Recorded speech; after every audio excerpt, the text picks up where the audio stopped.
అంతేకాదు లడాఖ్ని 6th schedule కాన్స్టిట్యూషన్లోని 6th షెడ్యూల్లో చేర్చాలన్నా సరే దానిలో 4 అస్సాం, మేఘాలయ, త్రిపుర, మిజోరాం ఈ 4 రాష్ట్రాలు మాత్రమే 6th షెడ్యూల్లో ఉన్నాయి. అవి నార్త్ ఈస్ట్ రాష్ట్రాలు అనమాట.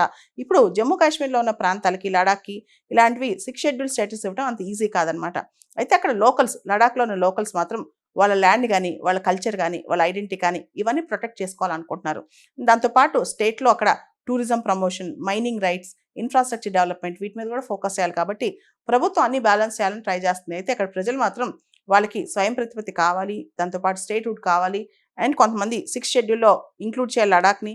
ఇలా డిమాండ్స్ ఉన్నాయన్నమాట. ఈ డిమాండ్స్ అన్నింటినీ సోనం వాంగ్చుక్ స్పేర్ హెడ్ చేస్తున్నారంటే ఆయన లీడ్ చేస్తున్నారనమాట. దాంతో లడాక్ ప్రాంతంలో హింస చెలరేగుతోంది. దాన్ని అరికెట్టేందుకు ముఖ్యంగా సోనం వాంగ్చుక్కే ఈ మాబ్ని ఎక్కువ ఇన్ఫ్యూరియేట్ చేస్తున్నారని, ఆయనే ప్రోత్సహిస్తున్నారని, ఎబెట్ చేస్తున్నారని ప్రభుత్వం భావించినట్టుంది. ఆయన అరెస్ట్ చేసింది. మినిస్ట్రీ ఆఫ్ హోమ్ అఫైర్స్ వాళ్ళ కథనం ప్రకారం సోనం వాంగ్చుక్ ప్రొవోకేటివ్ స్పీచెస్ ఇచ్చారని కూడా తెలుస్తోంది.